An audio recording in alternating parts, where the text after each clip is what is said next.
So this is the new ROG Strix Morph 96 wireless gaming keyboard. Now, I know when I say gaming keyboard, you might roll your eyes, but I think what ASUS did here is fantastic. It offers a great typing experience, which I'm sure you heard at the beginning of the video, and it also feels really great to type on, but we'll talk more about that later as the video goes on.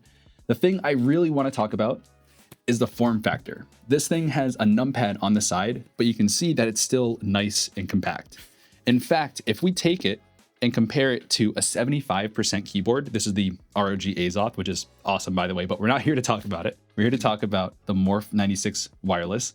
You'll see that it's maybe like 2.5 inches wider than a 75% keyboard. So it's awesome that you're still getting the added functionality of having that numpad on the side, but still keeping it in a nice compact shape. So I could see this being a really awesome keyboard if you're someone that works from home and games at the same setup, especially if you're someone that uses a numpad during your 9 to 5, but still wants a nice compact board for when you're actually gaming. I think this right here is your answer. Now, you might notice that the keycaps that I have on the board right now are different than what it comes with stock. And that's because this is a free set of keycaps that you'll receive if you pick up this board from either Micro Center, Newegg, or Canada Computers. They're dye sub PBT keycaps from KeyTok, and they feel great to type on, but they also just look really sick. Like this space theme that it has going on just matches the board really nicely. Otherwise, this keyboard does come stock with a set of double shot ABS keycaps, which still look fantastic. And they come with 3 translucent keycaps, which add a nice little bit of pizzazz to it, in my opinion. By the way, this video is sponsored by ASUS, so massive thank you to them for sending over this board for me to check out.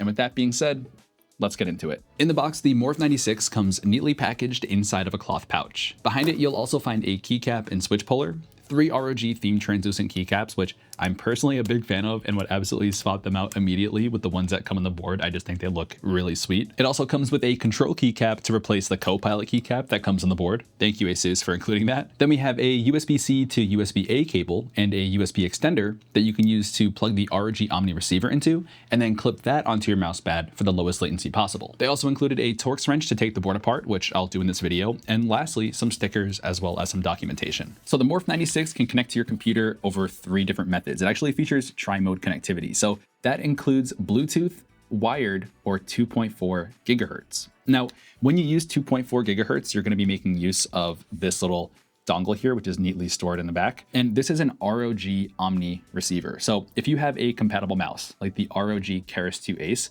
you can actually pair the mouse and the keyboard to this one receiver, and that way you can save yourself an extra port on the back of your computer, which is really nice. Also, when you use the ROG Omni receiver, you're also making use of ROG SpeedNova wireless technology, which basically means that there's going to be 0 latency when you're using this thing in wireless mode. It feels just as responsive as if it were plugged in with a cable, which is awesome. Just as an example, my very first CS2 comp match with this board was a W, so I think that kind of says it all. But besides responsiveness, the other really impressive thing about this board is the battery life. So ASUS claims that you'll be able to get 590 plus hours out of this thing when you're using it in 2.4 gigahertz wireless mode.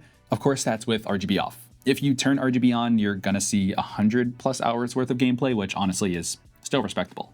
And then in Bluetooth mode, you're gonna see 750 plus hours worth of gameplay, again, with RGB off. And if you turn RGB on, you should still see 110 plus hours worth of gameplay. Now, personally, if you're gonna be using this board for gaming, I would only use the 2.4 gigahertz wireless dongle. Otherwise, if you're gonna be using it for more casual use, then Bluetooth is completely fine. And the only reason I say that is just because you're gonna see increased latency when you're using Bluetooth.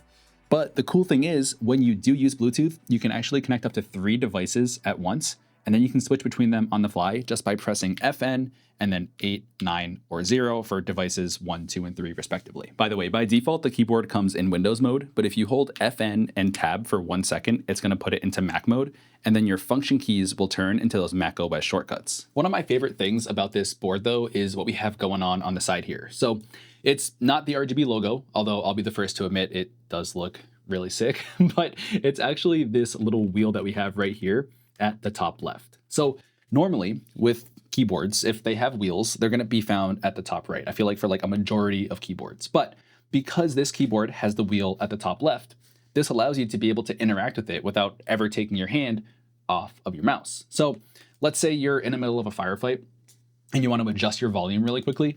You can do that without sacrificing your shots. So the wheel itself has 3 inputs. It can go up or down or push in. And then next to the wheel, there's this button here that controls which mode it's currently on. So you can use it to control your volume, either up or down, and then tapping it in will mute. It can control your media, so either going next song or previous song, or even play pause. You can quickly adjust your RGB brightness lighting, either up or down, or just turn it off altogether. And it can act like a scroll wheel like you typically have on a mouse. Now, if you thought that last function is kind of redundant because you already have a mouse that has a perfectly functioning scroll wheel on it, you can actually customize it inside of GearLink. So GearLink is ASUS's web-based tool for you to be able to go in and edit the settings of your keyboard. All you're going to do is go to gearlink.asus.com. You don't have to download any software, and then you're just going to click connect.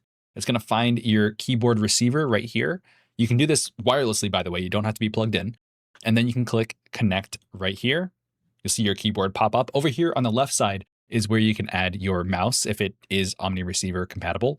But let's get into the keyboard settings right here. Now you can go in and edit all of these settings. So you have your key assignment, so you can go in and change what these keys actually do. You can also change your FN combo keys, so you can add additional FN combos to these keys right here. You can't change what the default FN combos do, but you can add new ones. You also have the option to enable speed tap, which for those that don't know what speed tap is, it basically prioritizes your most recent input, and it's typically used for your A and D keys for when you're strafing in games. Normally with speed tap off, let's say you're strafing left with A, you have to release A before you can press D to strafe right, otherwise your character is just going to stand still. But with speed tap turned on, you don't have to release A, you can just keep on pressing down A and then press D, and your character is going to strafe left. Now, full disclosure, I believe if you use this feature in CS2, you will get banned. So use at your own risk. I'm not sure where it stands with other games, but yeah, I just wanted to warn you guys before you go and turn it on immediately. Okay, moving on. Now we have the multi-wheel function settings. I'll come back to that in just a minute. I want to save that one for last. Then we have your typical RGB settings, so you can change your lighting effects here as well as the color. Next, we have your power settings. So you can go in and change it so you have like a lighting alert when the battery percentage reaches a certain percent. You can also change the idle mode. And lastly, you'll notice right here, it says companion. Now, while GearLink does handle a majority of the settings of your keyboard, if you choose to download the companion app, it unlocks pretty much an additional set of features. And this includes the ability to mute your microphone as well as other quick access settings and key assignments. So just as an example, let's go to the multi-wheel function settings here.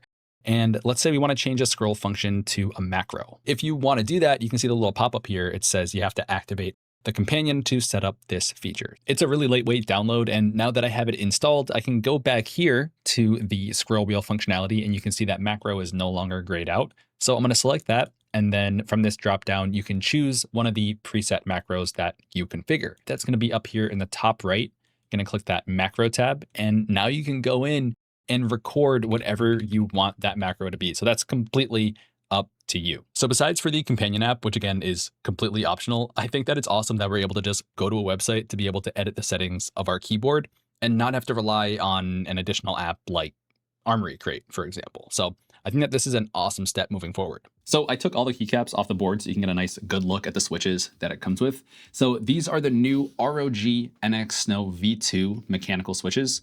They're refined linear, so they're nice and smooth to type on. And you can also see that they have these really big light guides, and that allows for super bright and vibrant RGB to come through. Now, if you'd rather have a more tactile feel, you can get this board configured with ROG Storm V2 switches, or if you have a specific switch that you absolutely love, of course, you can pop out the switches that the board comes with and replace them with whatever switches you prefer, as the PCB is hot swappable. But I'm gonna be real with you guys, I really like the NX Snow V2 mechanical switches. They have an actuation point of 1.8 millimeters with an initial operating force of 40 grams force and total force of 53. If those numbers don't mean anything to you, don't worry. It basically means that the switches are just sensitive enough to a point where they're easy to press, but not so sensitive to where it's gonna cause like misinputs or anything like that. The switches also come factory lubed, so they're not scratchy. And the board comes with plate mounted stabilizers for the longer keys. That's what those little black stems are. So that's gonna allow for a nice smooth typing experience.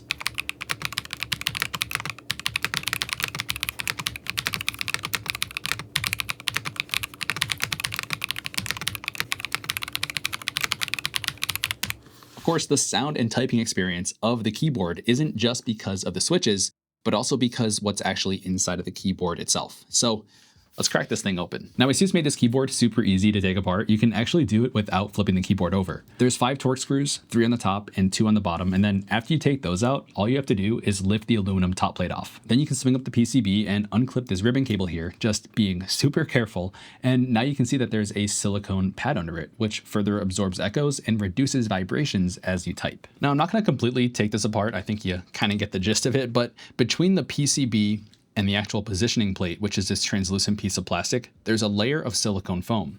You can kind of see it peeking through right here. If you touch it, it's a little squishy. And what that's gonna do is, again, further enhance the typing sound and feel. And the same can be said about this gasket mounted design. So you can tell that the engineers over at ASUS really took their time into adding the right materials to make sure that this keyboard sounds and feels great to type on, which is honestly something that goes overlooked in your typical gaming keyboard. Now, before I put this keyboard back together, I do want to mention another reason why the RGB is so bright on this board is because of that polycarbonate positioning plate, with it being that translucent plastic there, as well as the fact that this board has a south-facing LED PCB. So you can see the little LED right there. We flip the board over. You can see all the LEDs are on the south side there. So not only is that going to allow for brighter RGB, but that's also going to mean even wider keycap compatibility. So now that I have the board back together again, I think the last thing I want to talk about is just the weight of the board itself. So it's definitely not the heaviest board I've ever used, and I think that's just in part because of the bottom shell being plastic as opposed to like aluminum or something like that, but that would have added on to the cost of the board. So I guess I can look past that, ASUS. In all actuality, this thing still is pretty hefty. Like, it clocks in at 1,125 grams, which is roughly 2.5 pounds. So when you have it on your desk, it's not gonna move around, and it definitely has a substantial amount of weight behind it. One more thing is that there are feet on the bottom here that flip out. So this way you can choose between 3 different height levels. So closing thoughts about the ROG Strix Morph 96 wireless gaming keyboard. I think what ASUS did here is phenomenal. Like, I'm not just saying that because this video is sponsored. I genuinely mean it. I think that this is really raising the bar for what it means to be a gaming keyboard, between the typing experience, the way that it sounds, and just like overall the way that it feels. It definitely is taking some of those more premium aspects that you would find on those more enthusiast higher grade boards and bringing it to a gaming keyboard, which is awesome. I can't complain about that, right? I think the only critique that I have is that I wish it had either Hall effect or, better yet, TMR switches. I think that would have been like the legit icing on the cake. But of course, that's not to say that the switches are bad by any means at all. Like, I love the switches that it comes with. They feel great. They have the right amount of sensitivity. And I think I'm just being nitpicky here when it comes down to it, because if they were to add either Hall effect or TMR switches, that would also increase the price of the board, which comes in at $139.99. All things considered, not a bad price when you think about it, because you're getting a really high quality premium board for that price. So if you're looking for a awesome typing experience, you need a numpad, you also need a gaming keyboard all in one. I think this is it, guys. Again, I just want to remind you, if you want to pick it up, make sure you go to either Micro Center, Newegg, or Canada Computers, and you'll get this free set of KeyTok keycaps. Otherwise, I think that about does it for this video. So I'm curious to hear your thoughts. What do you think about this keyboard? Make sure you drop a comment down below. I'd love to hear from you. And with that being said, I'll see you guys on the next one.